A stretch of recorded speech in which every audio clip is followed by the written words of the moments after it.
If you guys are in need of any grinding services, hit up my guy Rose NBA on Twitter. From domination to getting you guys a 95 plus overall hidden gem, he does it all. What's up, y'all? It's Ty. In this video today, I'm going to be going over and ranking our top 10 small forwards right now in NBA 2K25 MyTEAM. Now, I do want to say one thing before I dive into this. Anybody that's a shooting guard that's not named Franz Wagner, anybody that has shooting guard eligibility that's not named Franz Wagner, is not going to be on this list. Also, anybody that's primarily a power forward, I probably won't put on this list either. So I do want to make that clear before I do dive into this thing a little bit further. Now, some honorable mentions. I think Gerald Wallace, you could make the case, is deserving of being on this top 10 list. Some other guys that, again, would be on the list if they didn't have shooting guard eligibility, like Dr. J, Paul George. If you want to run those type of guys at that small forward position, obviously they would, make the list. It's just tough when you're talking about the best of the best at the small forward position. Also, do like Rui Hachimura, but I cannot put him on this top 10 list. We're going to start it off at number 10 with domination reward Draymond Green. And a lot of you guys might be like, Draymond Green, Ty, really? I like Draymond Green and what the card can provide for you guys on the field. I know a lot of people might be like, really, Ty? Here on the court, I should say. Sorry, I do college football on YouTube as well. Go sub. Ty CFB on YouTube. Go sub. But Draymond does a lot in the court. I have this card and I like it. I want to start with this, his release. Now, it does say the Draymond Green release on slow. That's accurate, guys. That's his release, Draymond Green on slow. However, it's one of the easiest releases to green in the entire game. And I've played a lot of games. Draymond's release is the easiest to green.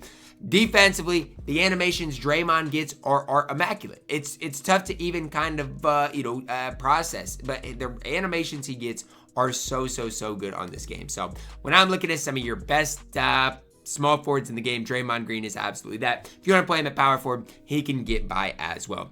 At my number 9, we're plugging in Pink Diamond Rudy G. Complete opposite of Draymond Green. And I like both players, but they are opposites. Now, what are the opposites exactly? Well, with Rudy, he is going to be more of an offensive-minded player. His release, really solid, 6'8", a little bit taller, but defensively, not necessarily that next level of good. So, for me, when I'm looking at Rudy, it's one of those things like, yeah, he's a small forward that can get by. He's not overly expensive right now, but just limit your expectations for him on that defensive side of the ball. Offensively, obviously really good. And I feel like Rudy always plays better than his stats suggest. So for me, I've actually not used Pink Diamond Rudy yet. However, I'm knowing this card is going to be really solid on the court. At my number 8, we're playing in Pink Diamond Kawhi Leonard. Now, obviously, he gets overshadowed by the fact that the Galaxy Opal Kawhi is now in the game. But Pink Diamond Kawhi can still play. Where do you want to start? Let's start with his release. Release-wise, faster than Draymond's and just as green. If you're missing with Kawhi Leonard, I don't know what to tell you. He used to, honestly, Kawhi used to have a better release than he does now. If you go back to like the 2K20 days, Kawhi had one of the best releases on the entire game. It's no longer the case. Normal dribble style is not great, but defensively, I mean, he is going to be absolutely elite. And that's the one thing about Kawhi Leonard that each and every year on each and every card, he is going to do at an insanely high level is play defense. This card's no different. Perfect 3-and-D guy to me, just a slightly better version of a guy like Draymond Green, who comes in at my number 10. Now, the difference is Draymond's free, but Kawhi, Pink Diamond, is still the better card. At my number 7, you guys can hate me if you want, plugging in Galaxy Opal Jayson Tatum.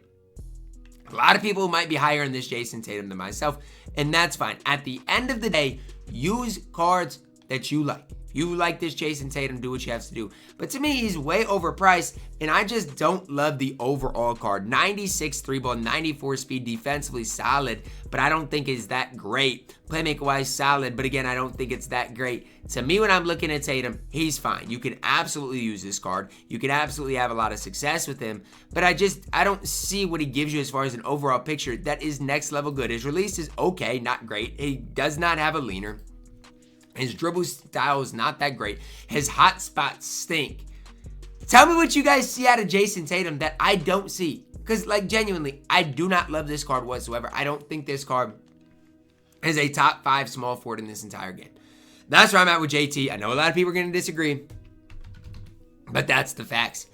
And I'll say this. Diamond Paolo Banchero walks circles around Jayson Tatum. I don't even like the fact that I have Diamond Banchero this low. If I could be higher on Banchero, there was a way to do it, I would be, but there's just no way to do it. No hotspots. His release is okay, not necessarily great. Doesn't have a leaner. But look at the stats of P5.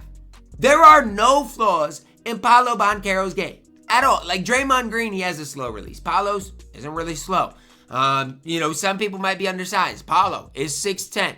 He is one of the most complete small forwards in the entire game. He's not overpriced at all anymore. I mean, this card is the real deal. Now, the thing is, a lot of people have different, small forwards. If they're running it, if you do, that's okay. But I'm telling y'all right now, Paolo Banchero is the real deal on this game. And if you can find a way to pick this card up, he can play forever. Cracking our top 5, Pink Diamond Franz Wagner. Now, Franz is a weird card in this game. If you've watched my Franz gameplay, thank you. If you haven't, go watch it. He's a weird player because his release is so fast, but I don't know how easy it is to consistently green. Normal leaner's fine. Debug dribble style is good. Hot spots from 4 out of 5 places around the arc. And I feel like every single player that I've used in 2K this year, it's one of those things where the more you use that specific card, the better you're going to be with that specific card. And everybody's probably like, well, duh, Ty, that just makes sense. But realistically, that's the facts of the situation with Franz Wagner. I feel like you're going to have to use this card for quite a while to really get the hang of what he does, especially with that release, especially with his offense. But at the end of the day, he's 6'10". And you can play him at shooting guard or small forward. Its preferences are small forward, top 10. And so for me, when I'm looking at the card, plays good defense. Badge-wise, fantastic. 93 ball. Hot spots great. Dunks the ball well. No flaws for me with Franz Wagner. There's no flaws. I think this card is nearly perfect on this game. And if you can get this card in the Winter Festival, that is what I would recommend. At my number 4, Galaxy Opal Kawhi. I honestly, gotta be honest, hate the fact that I'm even including him on this top 10 list. I hate it because he is behind a massive paywall. I mean, could you maybe grind to get Kawhi Leonard? Maybe. Like, genuinely, maybe. 2K is about to release their content at the time I'm recording this video. So maybe I guess you could go and grind for Kawhi Leonard. But nobody wants to sit there all day and do that. Nobody wants to do that. Like, Kawhi he's fine. Defensively, a menace. Obviously, offensively solid. But is this card that much better than the Pink Diamond Kawhi? No, he's not. He's an Opal Kawhi. Yes, he's extremely good on this game. But the sad part about it is he is behind a massive gambling paywall. So it is what it is. If you found a way to get this Kawhi Leonard, he's an absolute stud on this game. But I just hate the way that 2K did things. After Franz Wagner, as far as this winter event, nothing else matters. I'm just telling y'all, get Franz and the rest, whatever. Let it be, because it's not worth you guys doing. At my number 3, we're plugging in Pink Diamond LeBron James. Now, this is a weird one. We're talking about the base versions of the card. Now, if you have a LeBron James with 25 Hall of Famers, then obviously things are a little bit different. Things change a little bit. However, most people, probably do have a slightly soup Bron, because if people had Hall of Famers, they probably put him on LeBron James. 89 3-ball, 95 speed, good defensively, great release. It's just, it's tough for me to hate on LeBron James. Now, by the way, if you're watching this video, at least log on the game. You get a free Hall of Fame badge for logging onto the game today. It is definitely probably worth your time to do that. Now, as far as the snowman grind, it does look like, I don't know if these came out yesterday or not, but it does look like there are new snowmen that are available in the 'Tis the Season set. Looks like you can get what? I'm looking real quick. It looks like you can get 5 Ammies, 1 diamond, and if you complete all of them, you get a Pink Diamond Snowman for absolutely free. But the problem with all of that I just mentioned is a Pink Diamond Snowman doesn't really mean a whole ton on the game right now. Again, I'll make a separate video on that for Franz Wagner, but it just annoys me. But Bron is Bron. You know what the card's going to provide for you guys on the court. At my number 2, Galaxy Opal Giannis Antetokounmpo. I'll probably include him on my power forward list as well when, that does come out. The thing for me with Giannis is this. You know what you're getting out of the card. He's going to play immaculate defense. His player build's going to be immaculate. The reason I love this Opal Giannis so much is the 95 speed and all of those Hall of Fame defensive badges. Meanwhile, the 3-ball goes up to a 73, which is super helpful. The problem with this card is he is ridiculously expensive. I just can't sit up here and say Giannis is worth getting for the price he's going for. However, if you find a way to get this Giannis, you've got one of the best overall small forwards in the game. Coming in at my number 2 is Giannis Antetokounmpo. Now, we'll say this, if you want a small forward to give you a bunch of offense, Giannis is not exactly that. He's going to knock down the occasional shot. Sure, he can be cheesy attacking the rim, but I'm just telling you guys right now, and I don't want to say warning you, but kind of warning you guys, offensively, he's not the best small forward in the game. At my number 1, the best small forward in the entire game is Galaxy Opal LeBron James.